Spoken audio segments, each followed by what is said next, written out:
Now I want to tell you about our third scenario, the driver experience.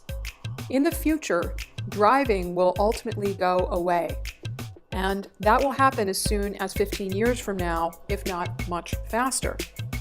We looked at the 3 stages of autonomy.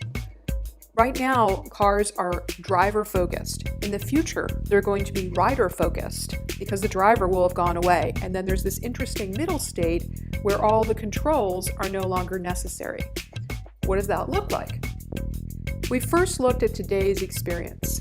People find driving to be very uncomfortable, and also they feel impaired in their ability because of blind spots and lack of configuration of the environment.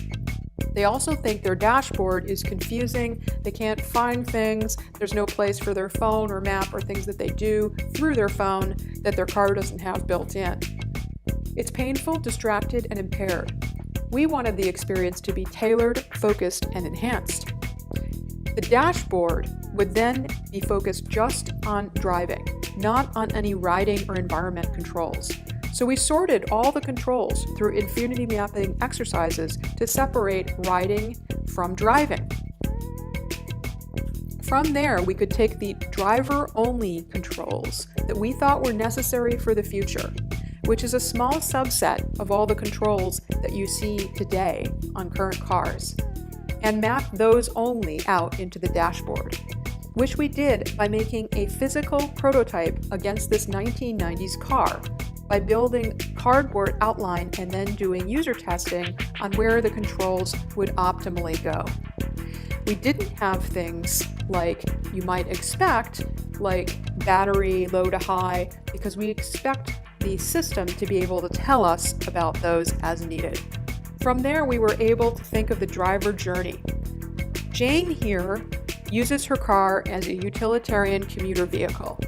She gets in, and her general journey is what you'd expect from any driving, except for in the 21st century, she opens her car through biometrics, which helps unlock it.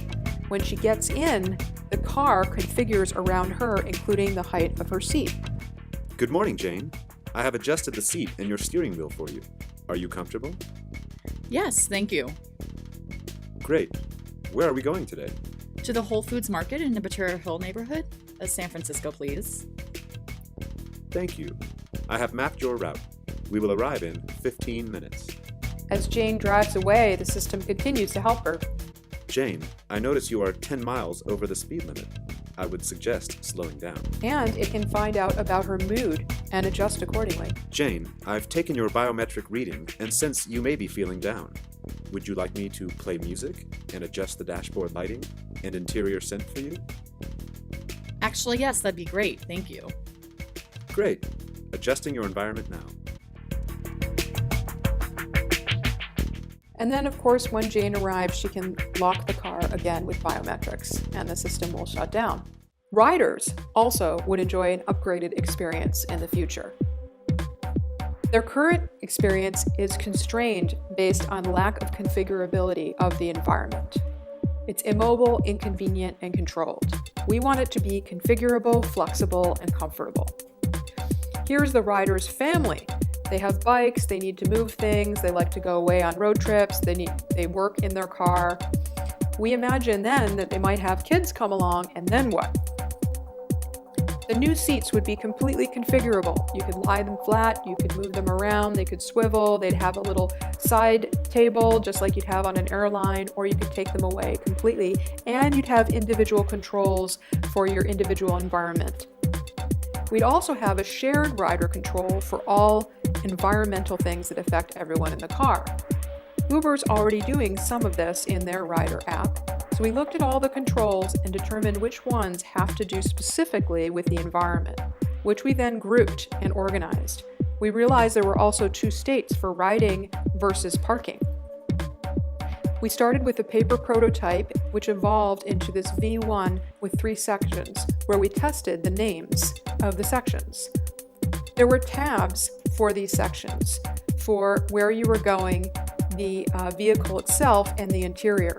We simplified that in a V2 into icons, but we still felt this was too complicated because there were subsections.